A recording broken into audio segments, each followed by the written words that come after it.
today's session. Any questions for anybody? Questions before we get started with today's session. We are going to be in DC next Friday, so I will keep everybody abreast to that. We will be in DC next Friday. Good morning, folks. Good morning, good morning, good morning. We will be in DC next Friday. Excited to be back outside working with everybody. So DC is sold out. So appreciate everybody for their time coming out. It's going to be a good one. Very appreciative. Questions before we get started.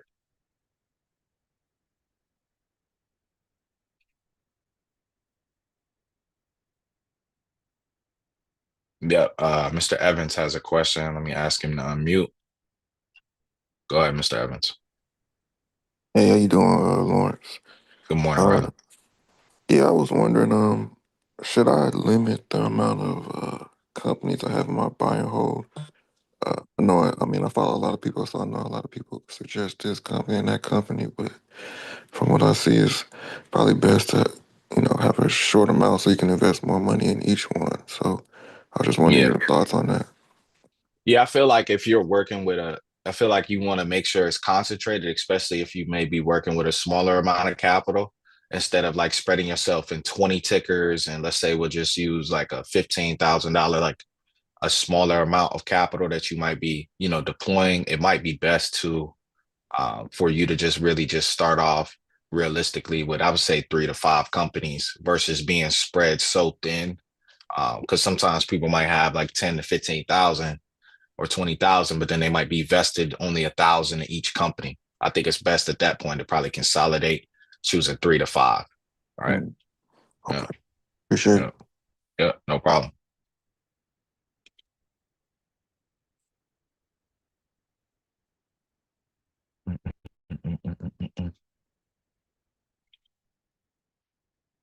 All right.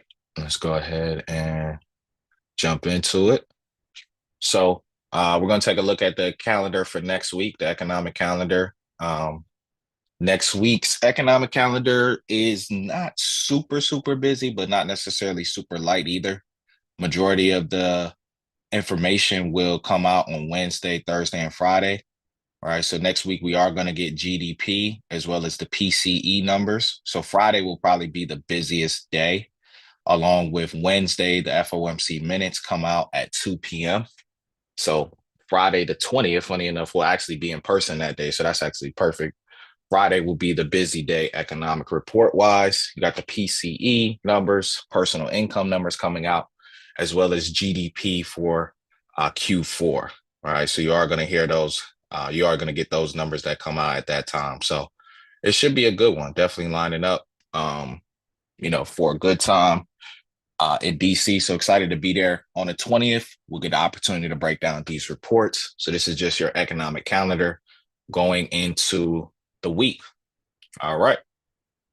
Next thing, we want you to make sure you are utilizing your federalreserve.gov website. All right. So this is the place that you can come to stay up to date with all of your Federal Reserve meetings. And you can also look back at past speeches. So the calendar, FOMC calendar, is right under here under other calendars. So our next meeting date for the FOMC won't be until the 17th to the 18th. And then after that, it'll be April 28th to the 29th. So still got some time until the next FOMC meeting. But, those 2 weeks, 3 weeks will creep up on us like that. Next thing you know, March 17th and the 18th would be here. So definitely wanted to stress that. Take a look at the previous meeting and just have a conversation about some fundamental homework that I've been doing on Saturday always. So Saturday's usually the chill time. Market's not open, so there's definitely not no pressure, for the 9:30 bell to hit. No scrambling.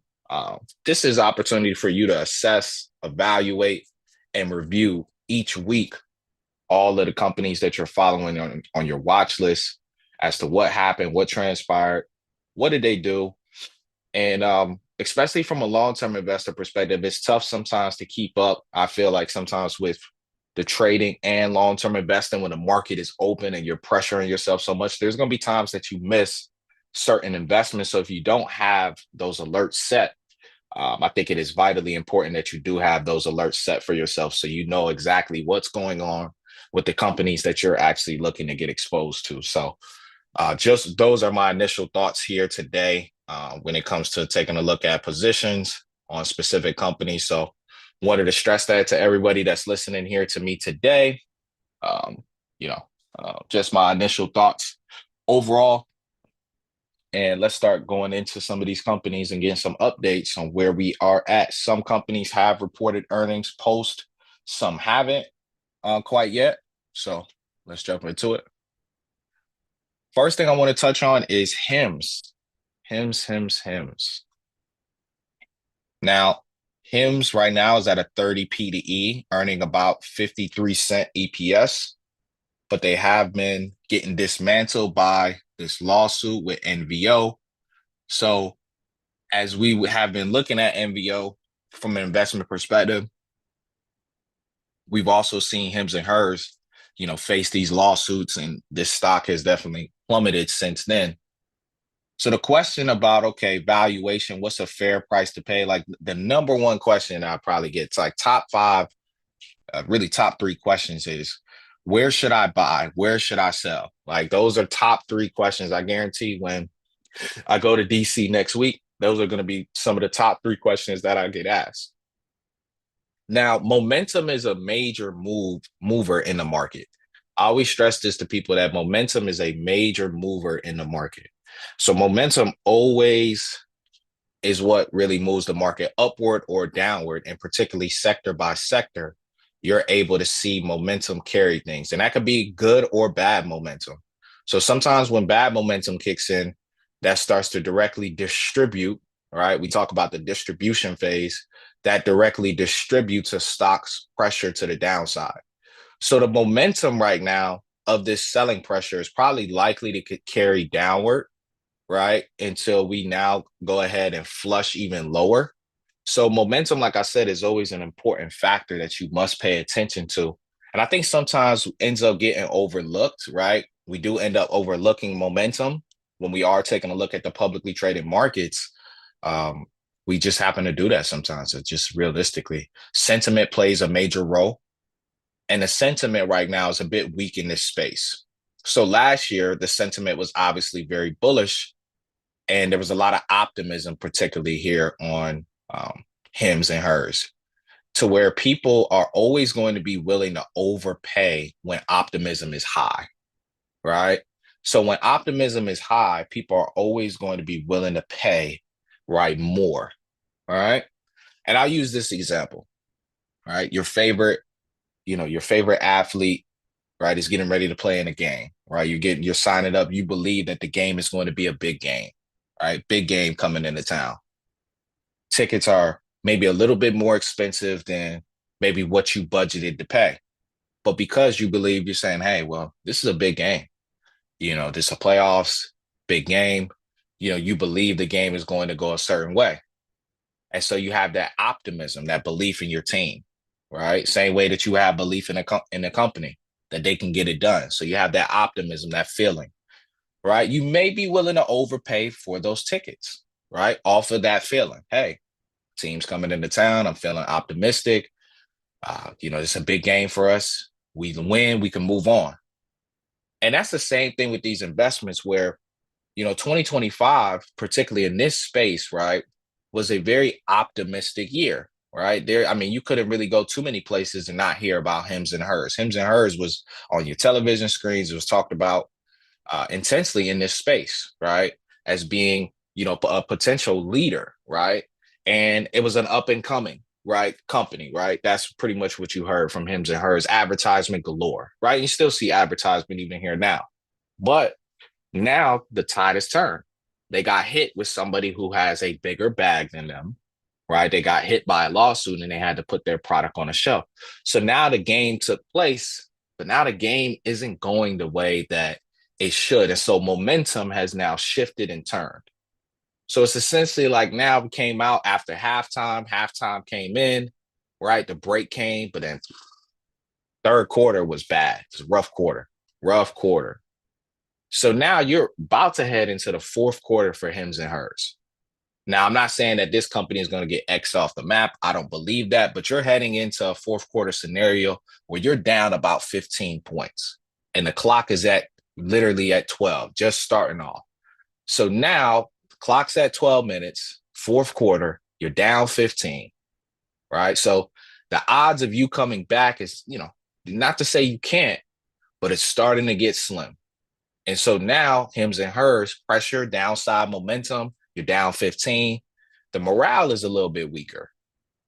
But if you're to take a crack here, right, and as it comes down to $8, right, the risk to reward is a lot lower, right? So your risk to reward, right, your R&R is a lot lower on this investment. A company earning, right, about 54 cents in the past 12 months. You got a 30 PDE. So just because of the lawsuits does not mean that this company is now not profitable. Now, earnings definitely did take a significant hit. As you can definitely see in the past couple of quarters, we've seen earnings that have definitely, halted, and we starting to see the PDE ratio start to drift, right, quarter by quarter upward. Now, some highlights that I wanted to show here. Still, U.S. subscriber growth, right?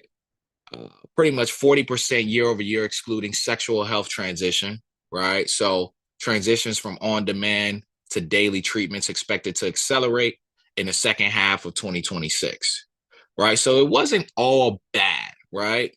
They also did see near triple digit growth sustained, expected to see 1 billion in revenue by 2026, right? So a lot of good stuff here that is still happening. Now, the GLP-1 is one of the main things that hit them on the benchmark, right? Put them on the bench, right?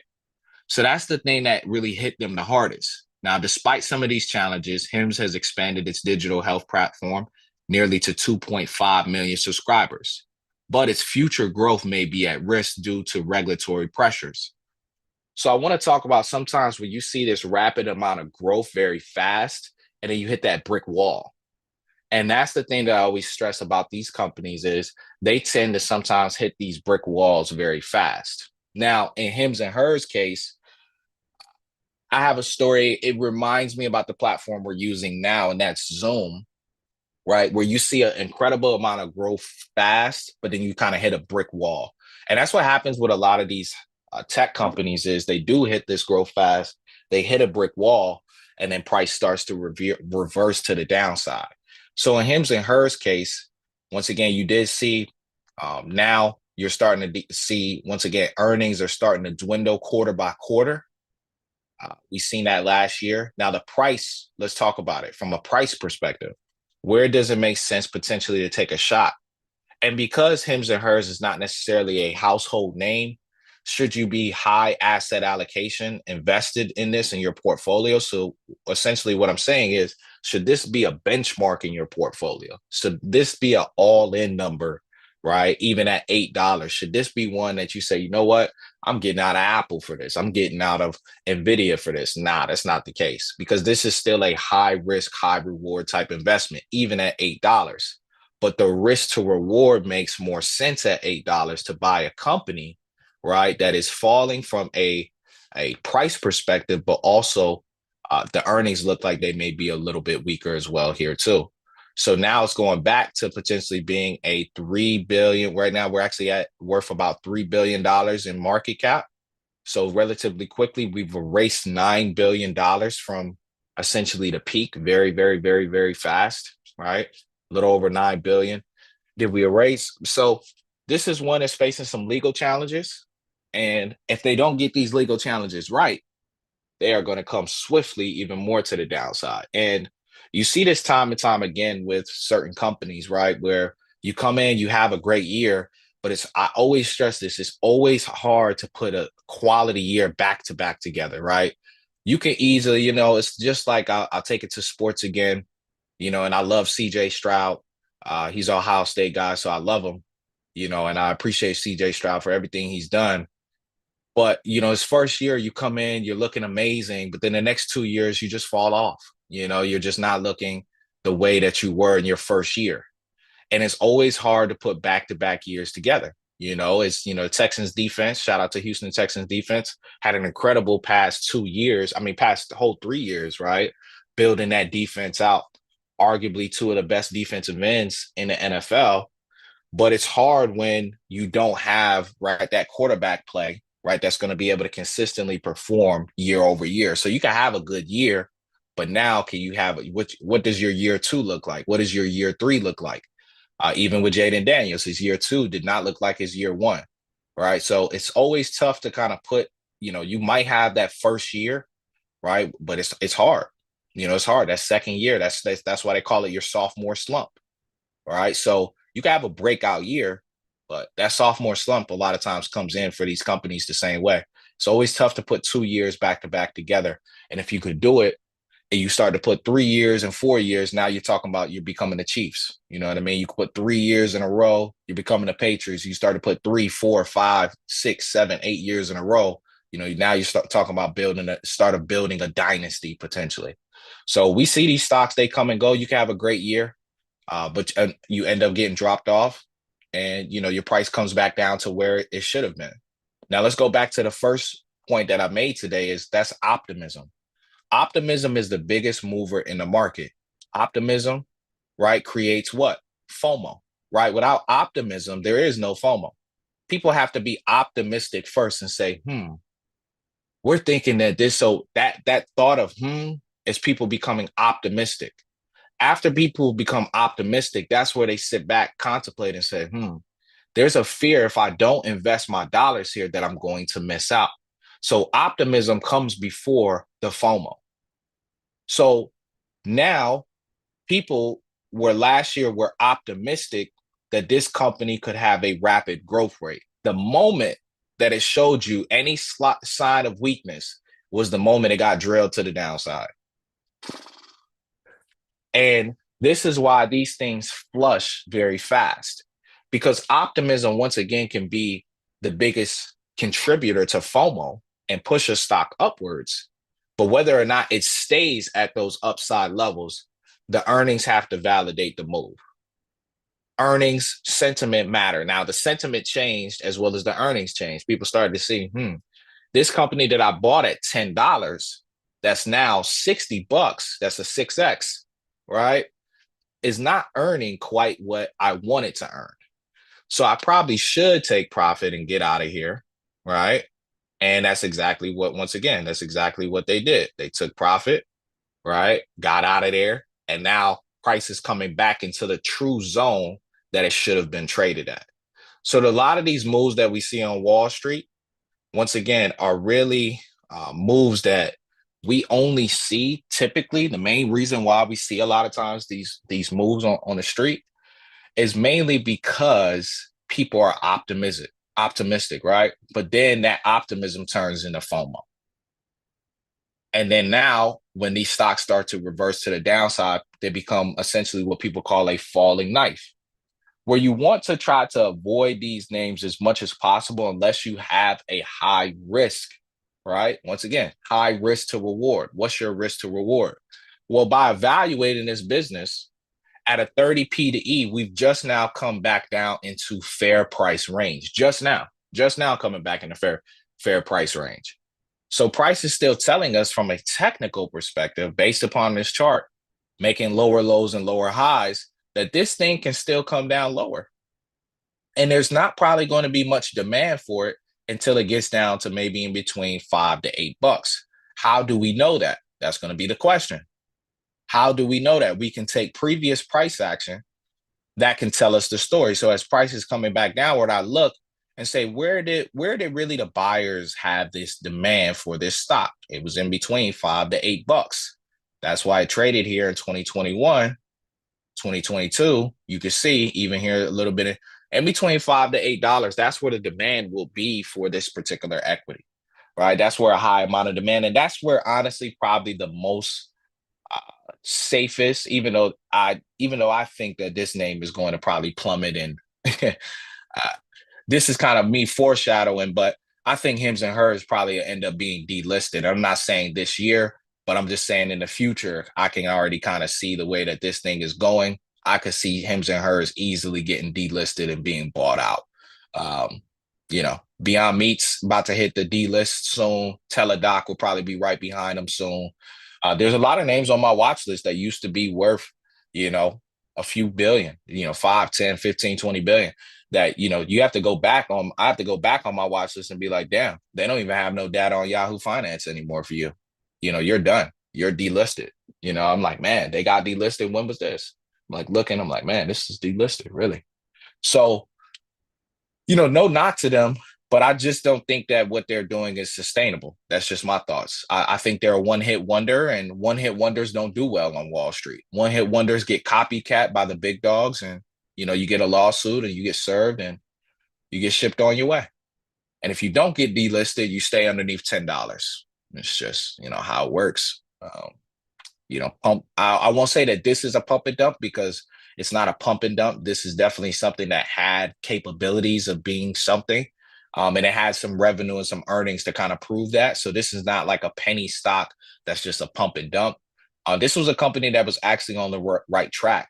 They had all the momentum. They had, right, you had some things that you could quantify. This is not like a OKLO where I can't seem to quantify that company for the life of me, which is why it's going to go to $30. And Hims and Hers, once again, is a company that you can quantify. The risk makes sense in between $5 to $8. It's just coming back down in the fair value range, but you should only take a look at this company if you're willing to take and bite the bullet that this is a high risk investment. Even though it went from 50 to 15, it's still high risk. So you have to keep that in mind when you are investing in these companies, these high P to E forward businesses. These are businesses that are ultimately very, very, very, very, very, very, very high risk. So you want to be mindful of that. All right. Our thoughts on Hims and Hers and how you can look at things from a fundamental breakdown perspective. Now you got Palantir on the docket next. Right. So let's talk about PLTR. Not going to say similar situation because these companies are vastly different. Palantir's ways ahead of them, growth wise for sure. Two different sectors as well too. But this is still a company that's earning less than $1 EPS on the year. Past 12 months, this is a company with a P to E ratio of about 208. Right. So this falls in that breadbasket of the companies that I like to highlight from time to time of telling you guys, hey, that company is, worth right now, has a 200 to 300 P to E ratio. So Palantir is a company that last year I told people, hey, I don't expect maybe a positive year from them this year. I would be very, very, very, very careful with a juggernaut like Palantir. They, once again, is a company that is a work in progress. Now, they don't have the legal troubles, right, that Hims and Hers have. Right. So they don't have the legal troubles. If Palantir would start getting hit with a lot of lawsuits and a lot of legal troubles, you will see this stock relatively come down pretty quickly, 30 to 50% faster than what you think. Palantir, you always have your technical and your fundamental analysis way of evaluating a company. Now, for the life of me, I've tried to wrap my head around how is it that Palantir, which is worth about $313 billion, how at one point they were almost a $500 billion company. And I'm taking a look here at now, funny enough, just with these recent price moves, just to keep this into perspective, we've now seen AMD, which is essentially Palantir gave it up to them because Palantir dropped, but AMD is now worth more from a market cap perspective than Palantir. But there was one point last year, just to keep this into perspective, that Palantir was worth double what AMD was. Just let that sink in for a second. AMD, who's been around, it's been profitable for some time. There was one point in time that it was going to take two AMDs to make a Palantir. That's when things got out of hand for me. Not to say that they have a direct relationship, but just to keep that into perspective, a company I've been following for a while that's been profitable still has its ways that it needs to go, but it was being valued, right? One less of a company of itself, right? And Palantir was being valued at double. So now this is what you call a correction, right? You've seen these corrections on this specific equity now. So let's talk about that word, momentum, that M word, momentum. Let's talk about it. So now you're looking on this monthly, and you could clearly see plain as day accumulation from 2021 up until 2024. The public participated the rest of 2024 after September, all of last year. Came down to October. This is where the rotation started. Now, if you look, Palantir from $200 a share all the way down here to 131. Now, what's going to be the deciding factor of whether Palantir goes from 130 down here to 80, 60 again? If you look last year, we did see a little bit of a drop in April to you'll see that here. Pull that up for you. Right here in April, we dropped to about 65, ended up bouncing right there. So it made a double bottom here. And price ended up obviously going on the run that it later went on. But the deciding factor of whether Palantir goes from here back to $60 is going to be their earnings. The deciding factor, because momentum is already shifted and changed. The momentum has changed. The trend is switched. So is this a stock once again? I said it 4 or 5 months ago. I'm gonna say it again here today. Would this be a stock that I would recommend for people to buy? Palantir would not be on my list of stocks that I would recommend people to buy. 4 or 5 months I've been saying this. The answer still today is no. It would not be a name that I would recommend for people to buy right now. I personally believe Palantir will probably go to in between $50 to $70 again. Not to say that necessarily happens within 2 or 3 months, or it could happen this year for sure if we see uh, earnings start to dwindle. Now, the good thing about Palantir, and you'll see here underneath view more, good thing about Palantir is what'll be the deciding factor, right? So Palantir's valuation metrics have shown a mixed trend with P to E decreasing from 421 in Q2 of 2025 to 395 in Q3 of 2025, signaling a slight improvement. While EBITDA increased, right, from 519, right, to 462, indicating a more favorable valuation for investors. Now, the price to sales ratio significantly rose 93 to 111, suggesting investors are willing to pay more for each dollar of sales, right? So the price to sales number ended up increasing, which is going to be a direct measurement of how people are going to be able to view, hey, am I willing to pay for future growth? So people have shown, the good thing about Palantir is people have shown that they are willing to pay for that future growth. So that's a good thing for Palantir, right? Now the question is can the earnings still start to justify, right? Because if we don't see this valuation start to decrease, right? PDEs up here in the 390s, 400s, if we don't see that, what's going to end up happening is people see, well, okay, well, the revenue is accelerating 47%. Cool. But what is that net profit, right? Revenue is the delusion. In a conversation we had yesterday, I touched on this. Revenue sometimes, and I think 90% of the time can be the delusion. People can see revenue increasing and say, oh, well, the revenue is increasing. But what are their expenses? If their expenses are outweighing their revenue, that is going to directly impact the company. So can Palantir, the second question is, can they make sure that their expenses are in line? Because this is not a company that can afford right now, trading where they're trading, to allow their expenses to outweigh their revenue. This is not something that they can allow. So very, very, very, very, very, very, very important that you guys do watch that. All right. So like I said, I like Palantir. But I think that this is a juggernaut. And you are once again overpaying for this specific company. The deciding factor of whether it goes from 130 back to $60 is going to ultimately be earnings justification. And can they keep their expenses low? Because they have the momentum, right, of people believing in them, right? So there's no doubt in my mind that Palantir could come down here and hit 100 and you turn around if they give the people something to believe in once again. But the tide is a little bit turning here. They're saying, how long? The question is, how long are you going to be willing to pay for those future earnings? Because paying for future earnings at $60 versus $130 are two different things. Paying for future earnings at 50, $60 is a lot cheaper. So how long are investors going to be willing to pay for future earnings? Already from a stock that's up from 10, $20, it peaked out at 200. So the retracement could get rougher. We could see more of a drawdown once again if these earnings do not start to line up.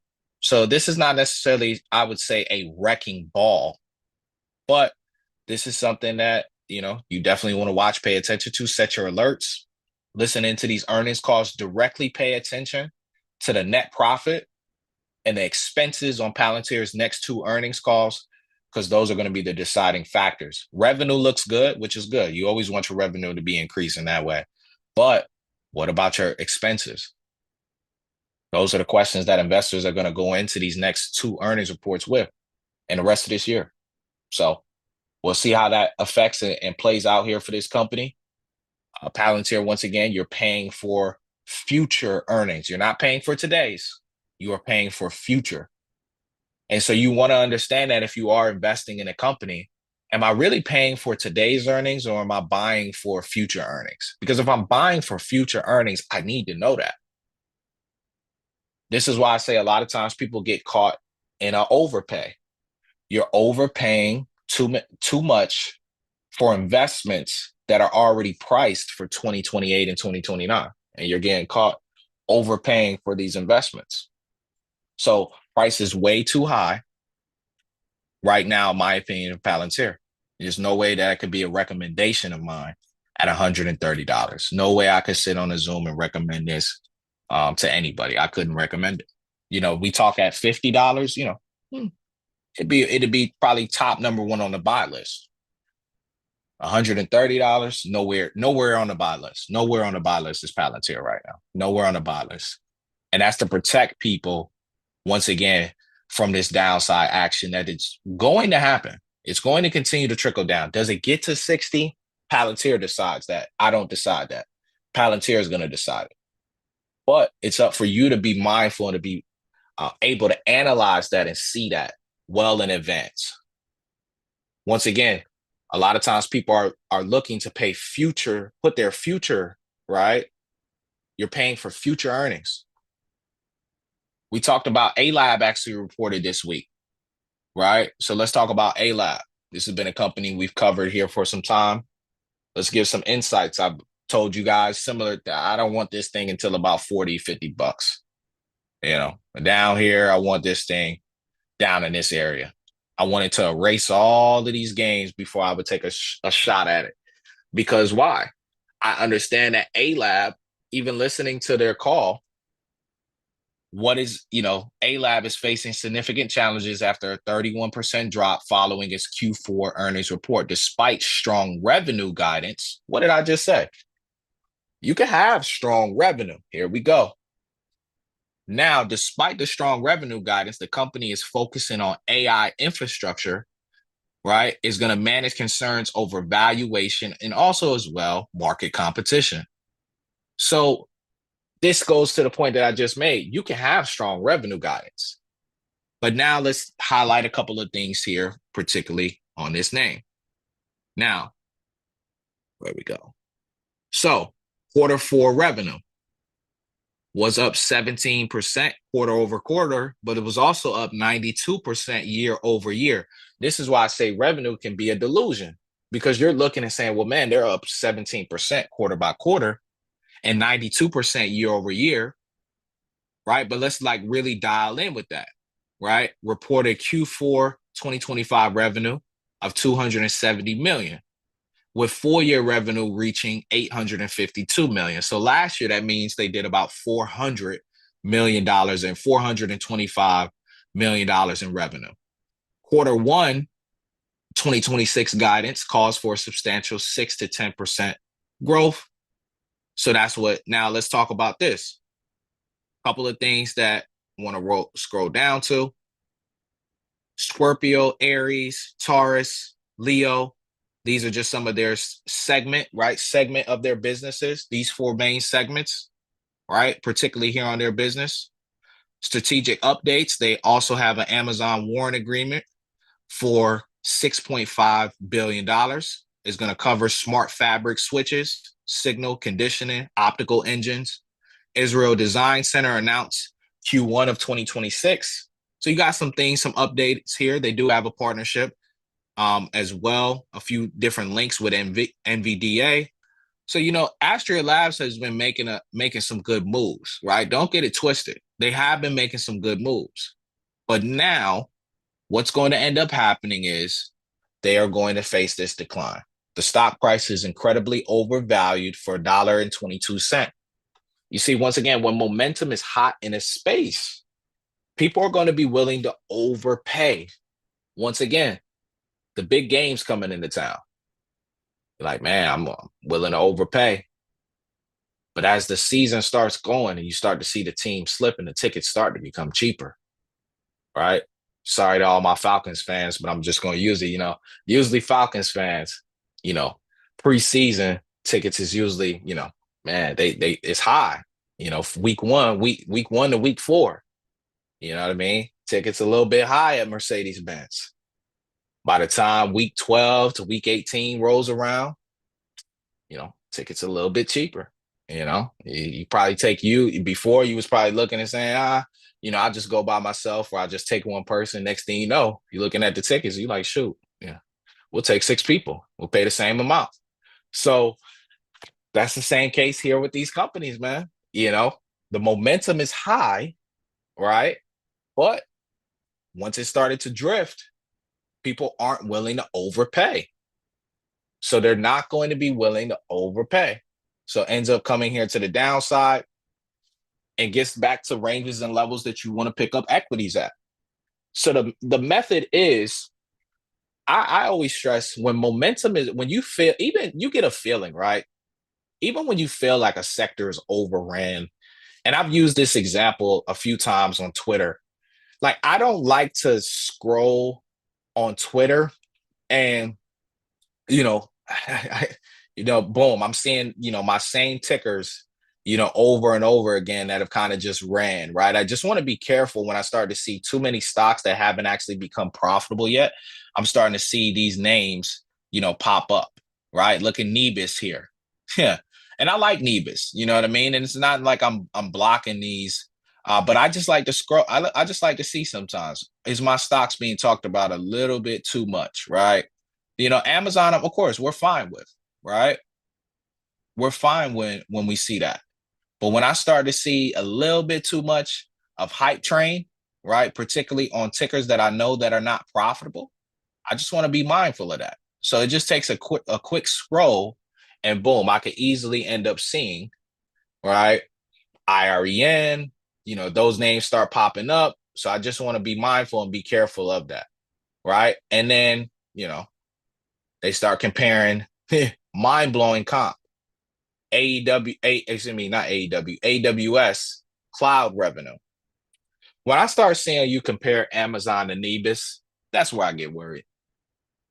Like, I'm not saying that these companies, but let's be respectful here.